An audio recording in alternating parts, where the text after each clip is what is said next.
रामदूता जय हनुमान, श्रीमान धीमान जय बलवान, श्रीमान धीमान जय बलवान, पूजलु చేతుము శ్రీ హనుమాన్.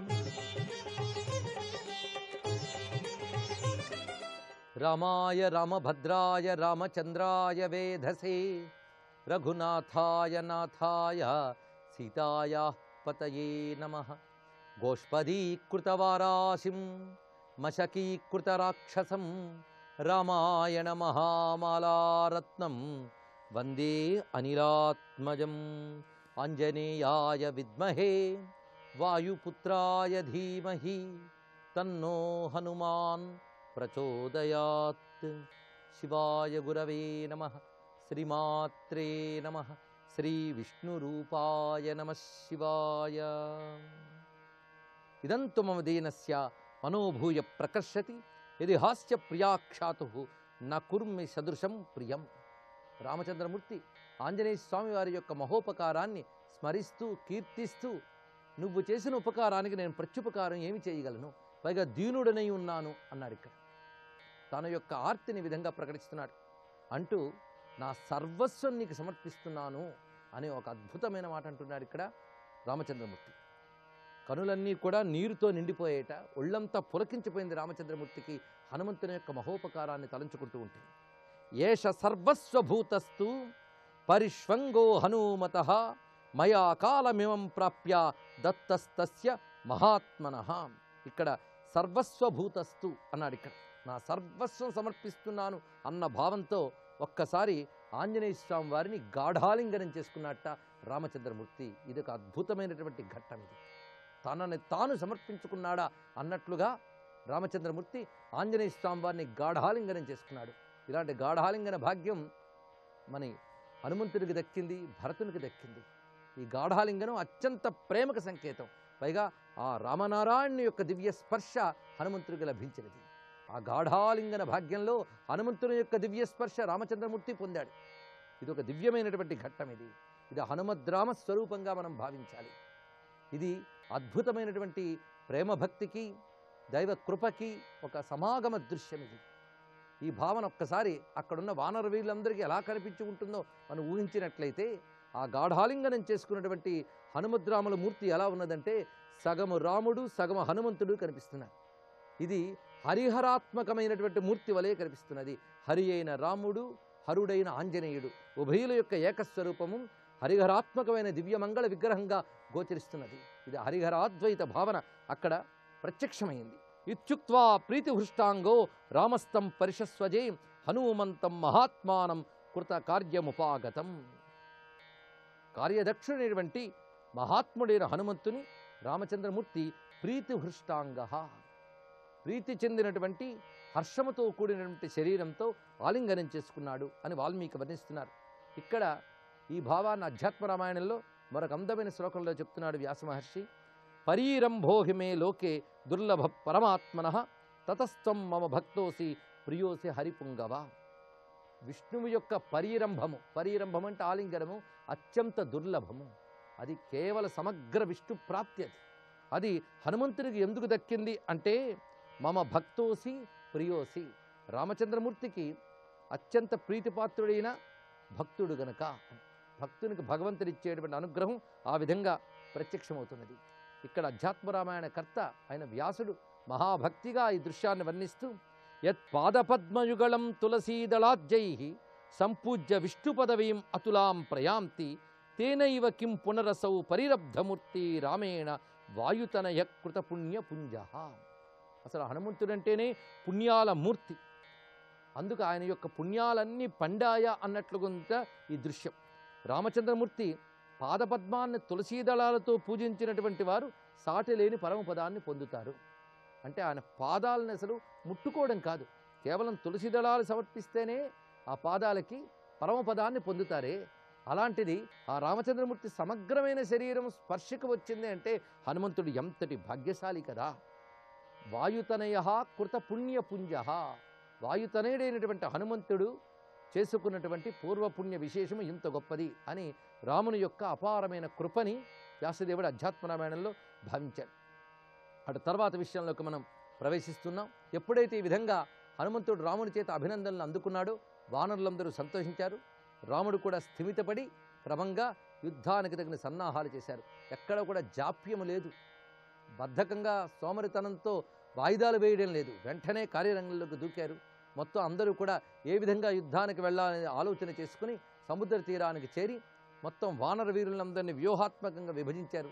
ఇప్పుడు ఈ సముద్రం దాటి ఎలా వెళ్ళడం అనేటువంటి చర్చ జరుగుతున్నది.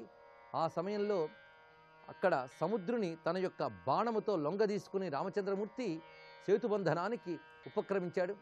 ఆ ఉన్నటువంటి వీరుల్లో నలుడనేటువంటి మహానుభావుడు ఆ సేతు నిర్మాణం ఏర్పాటు చేశారు. అప్పుడు విభీషణుడు రావణ్ణి విడిచిపెట్టి రామచంద్రమూర్తి వద్దకు శరణాగతి పొందాడు. ఇక్కడ అనేకమైన విశేషములు ఉన్నాయి. అప్పుడు శత్రు సోదరుడికి అభయం ఇవ్వచ్చా లేదా అనేటువంటి చర్చ జరుగుతున్నది. రామచంద్రమూర్తి సుగ్రీవాదులందరినీ కూడా సమావేశపరిచి శత్రు సోదరుడైన విభీషణునికి అభయం ఇవ్వవచ్చా అని ప్రశ్న వేసినప్పుడు అందరూ కూడా ఇవ్వవద్దనే చెప్పారు. కానీ ఒక్క హనుమంతుడు మాత్రమే రాముని హృదయానికి దగ్గరగా ఉన్న మాట చెప్తాడు. ఇది హనుమంతుని యొక్క రాజనీతిజ్ఞత. రామ హృదయమే ఆంజనేయుడు, రామస్య హృదయం ఆంజనేయ అనేటువంటి భావం కూడా మనకు స్పష్టమవుతున్నది. శత్రు సోదరుడైనా అభయం ఇవ్వచ్చు, పర్వాలేదు అన్నారు. ఎందుకంటే నిన్ను ఆశ్రయించి అన్నగారి అక్రమం నుంచి బాగుపడవచ్చు అనే భావం ఇదివరకు సుగ్రీవుడే రుజువు చేశాడు. అది తెలుసుకుని ఇప్పుడు విభీషణుడు కూడా శరణు వేడవచ్చు కదా అన్నాడు. ఇది సుగ్రీవుడికి నిజానికి గట్టిగా అర్థమయ్యేటట్టు చెప్పాడు ఆంజనేయ స్వామి. అంతేకాదు అతడికి అభయం ఇచ్చినప్పటికీ మనకేం ప్రమాదం లేదు. అతడికి అభయం ఇస్తే అతడేదైనా మనల్ని వంచిస్తాడనే భయం ఎవరికి ఉంటుంది? అసమర్థులైన వారికి ఉంటుంది. కానీ మనకు ఆ భయం లేదు. మన దగ్గర ఎవరి వంచనలు కూడా సాగవు అని చెప్తాడు హనుమంతుడు. పైగా రూపాన్ని చూస్తే అతడు కపటం చెప్తున్నాడా లేదా నిజంగా ఉన్నదా స్వచ్ఛమా అనేది తెలుసుకోవచ్చు. అతడి యొక్క శరీరాన్ని పరిశీలించినప్పుడు, మాట్లాడే తీరుని చూస్తున్నప్పుడు ఎక్కడా కూడా కపటం లేదు. అంటే ఫేస్ రీడింగ్ అని అంటారు. హనుమంతుడి దగ్గర ఉన్న సాముద్రిక లక్షణ విజ్ఞానం అంతా ఇంత కాదు. అవతల వాడి యొక్క కదలిక బట్టి అతడు ఎటువంటి వాడు అంచనా వేయగలడు ఆంజనేయ స్వామి. అందుకు విభీషణుడు మాట్లాడిన తీరు కానీ, అడిగిన పద్ధతిలో కానీ, అతని ఆకృతిలో కానీ ఎక్కడా కూడా కపటం కనబడట్లేదు. పైగా అతడు ఒకవేళ మాయతో వచ్చినప్పటికీ కూడా అతడి మాయ మనల్ని ఏమీ చేయలేదు కనుక అభయం ఇవ్వచ్చు అంటాడు ఆంజనేయ స్వామి. అప్పుడు రామచంద్రమూర్తికి తన అభిప్రాయం చెప్పడానికి సిద్ధపడతాడు. అయితే హనుమంతుడి చివరి మాట ఏమంటాడంటే, మమ్మల్ని అందరినీ అడుగుతున్నావు కానీ ధర్మాత్ముడివే నీకు తెలియదా అని ఊరుకున్నట్టు. అప్పుడు రామచంద్రమూర్తి హనుమంతుని మాటే తిరిగి తాను చెప్తాడు. తప్పకుండా అభయం ఇవ్వవచ్చు, ఇస్తున్నాను, ఇది నా వ్రతం అన్నాడు. సకృదేవ ప్రపన్నాయ తవాస్మీతి చ యాచతే అభయం సర్వభూతేభ్యో దదామ్యేతద్వ్రతం మమ. ఒక్కసారి నా దగ్గర శరణాగతుడై నీ వాడను అని పలికితే వాడు ఎటువంటి వాడైనా, ఎక్కడి నుంచైనా, ఎవరి నుంచైనా నేను రక్షణనిస్తాను అని అభయం ఇచ్చాడు స్వామి. ఇది రామచంద్రమూర్తి యొక్క అద్భుతమైన రక్షణ ధర్మాన్ని, శరణాగత వాత్సల్యాన్ని, భక్తవాత్సల్యాన్ని రుజువు చేస్తున్నటువంటి ఘట్టం ఇది. ఇది స్వామి యొక్క అభయవాక్య ప్రధానం. హనుమంతుడి మాట రాముని మాట ఎలా కలిసిందో చెప్పుకోవడం కోసం చెప్పుకున్నాం. దీని ప్రకారంగా విభీషణుడికి శరణు ఇచ్చారు. ఇటువైపు సేతుబంధనం పూర్తయినది. ఇక రావణునితో యుద్ధం ప్రారంభమైంది. అనేక మంది రావణుని యొక్క రాక్షస బలగం అంతా కూడా యుద్ధానికి వస్తూ ఉన్నారు. వారినందరినీ వానర వీరులు మట్టుబెడుతున్నారు. అందులో నలుడు, నీలుడు, ఇటు జాంబవంతుడు, సుగ్రీవుడు, అంగదుడు ఇత్యాదులు. హనుమంతుడు కూడా విజృంభించి అనేకమైన అసురుల్ని సంహరించాడు. యుద్ధఘట్టమంతా చాలా విస్తారంగా చెప్పబడింది రామాయణంలో. ఇందులో అనేకములైనటువంటి ఉపాసనా మర్మములు, యజ్ఞమర్మములు, ధార్మికమైన విశేషములు, యుద్ధములో ఉండేటువంటి రకరకాల నీతులు, సౌందర్యాలు ఇవన్నీ చెప్పబడుతున్నాయి. అయితే ఇందులో మనం సుందర హనుమాన్ యొక్క వైభవాన్ని మాత్రమే చూస్తున్నాం గనక ఇక్కడ ఒక అద్భుతమైన విశేషం ఉన్నది. అందులో ప్రధానమైన కొన్ని ఘట్టాలలో అంశములు. ఇంద్రజిత్తు యుద్ధానికి వచ్చి బ్రహ్మాస్త్ర ప్రయోగం చేస్తాడు. ఈ బ్రహ్మాస్త్రం దెబ్బకి మొత్తం వానర వీరులందరూ దెబ్బతింటారు. కొంతమంది కాళ్ళు చేతులు తెగిపడి ఉంటాయి, కొందరు మృతులవుతారు, కొందరు గాయపడతారు. ఎవరికి ఒంటి మీద తెలుగుల్లో అందరూ మూర్ఛితులైపోయారు. ఆ బ్రహ్మాస్త్రాన్ని గౌరవించి రామలక్ష్మణులు కూడా కదలిక లేక చేష్టలుడికి పడిపోయారు.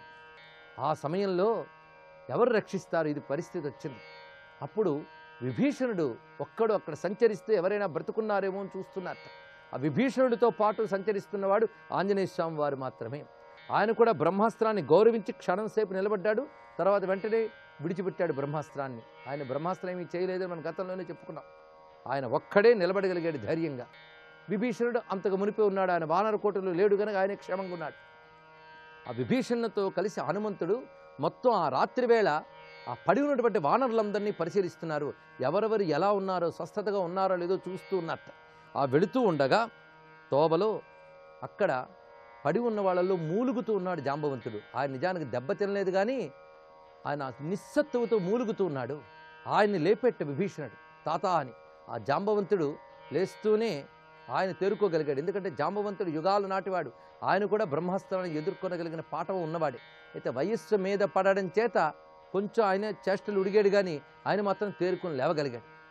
ఆయనకు కూడా కొన్ని వరములు ఉన్నాయి, అందువల్ల నిలబడగలిగాడు. ఆయన వెంటనే అడిగింది ఏమిటి అంటే, హనుమంతుడు క్షేమంగా ఉన్నాడా అని అడిగాడు. ఇది ఆశ్చర్యకరమైన ప్రశ్న. విభీషణుడు ఒక్కసారి దిగ్భ్రమకు లోనయ్యాడు. ఇదేమిటయ్యా, ఇదా నువ్వు అడిగేది? నువ్వు అడిగితే రాముడు క్షేమంగా ఉన్నాడా, లక్ష్మణుడు క్షేమంగా ఉన్నాడా అని అడగాలి. అంతేగాని హనుమంతుడు క్షేమంగా ఉన్నాడా అని అడిగేవేమిటి? మనకు ప్రధానమైనది ఆ రామలక్ష్మణుడు, తర్వాత సుగ్రీవుడు. అంటే అప్పుడు అంటున్నాడు జాంబవంతుడు, హనుమంతుడు ఒక్కడు బ్రతుకుంటే అందరూ బ్రతుకున్నట్లే, హనుమంతుడు కానీ లేకపోతే ఎవరమూ లేనట్లే అన్నాడు. ఈ మాట చాలు. హనుమంతుని యొక్క గొప్పతనం ఎటువంటిదో మనకు వాల్మీకి తెలియజేస్తున్నాడు. హనుమాన్ వానర శ్రేష్ఠ ప్రాణాన్ ధారయతే క్వచిత్ అస్మిన్ జీవతి వీరేతు హతమప్యహతం బలం. వానర శ్రేష్ఠుడైనటువంటి హనుమంతుడు బ్రతికి ఉన్నాడు కదా, ఆయన జీవించి ఉన్నట్లయితేనే మనందరం బ్రతికి ఉన్నట్లు. హనుమాత్యుజ్జితే ప్రాణే జీవంతోపి మృతావయం. హనుమంతుడికి కానీ ప్రాణాలు విడిచిపెట్టినట్లయితే మనందరం జీవించి ఉన్నా మరణించిన వారితో సమానం సుమా.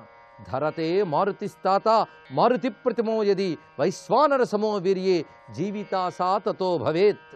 ఈ మాటకు విశిష్టమైన మాట. మారుతి ఉన్నప్పుడే మన క్షేమం. ఎందుకంటే ఇతర మారుతి ప్రతిముడు వైశ్వానర సమ వీరుడు, అంటే అగ్నితో సమానమైన ప్రతాపం కలిగినటువంటి వాడు. మారుత ప్రతిమ అంటే వాయు సమానుడు. వాయు సమానుడు అంటే ప్రాణస్వరూపుడు అని అర్థం. వాయువు అంటే ప్రాణం. ఆ ప్రాణం ఉంటేనే ఎవడైనా ఉంటాడు. ఎలాగైతే ప్రాణస్వరూపుడైన వాయువు ఉన్నాడో అదే విధంగా ఉన్నాడు ఆంజనేయ స్వామి వారు. మనందరికీ ప్రాణం వంటి వాడు హనుమంతుడు. అందుకే హనుమంతుడు అంటేనే ప్రాణప్రదాత. ఈ కోణంలో కూడా చూడాలి. ఆనందప్రదాత, అభయప్రదాత అని ఇంతవరకు చూస్తాం. ఇప్పుడు ప్రాణప్రదాతగా మనకు సుందరకాండలో గోచరించిన స్వామి యుద్ధకాండలో మరింత విజృంభించి గోచరిస్తున్నాడు. ప్రాణప్రదాత, ఆయుప్రదాత. అందుకు హనుమంతుడిని ఎవరైతే ఉపాసన చేస్తారో వారికి దీర్ఘాయువు కలిగి ఉంటుంది, ఆరోగ్యం ఉంటుంది. ఆరోగ్యం దెబ్బతినదు, ఆయువు దెబ్బతినదు. అందుకు ప్రాణప్రదాత అయినటువంటి ఆంజనేయ స్వామి వారి యొక్క స్వరూపానికి నమస్కరిస్తూ సర్వం శ్రీ సీతారామచంద్ర చరణారవిందార్పణమస్తు. జై వీర హనుమ.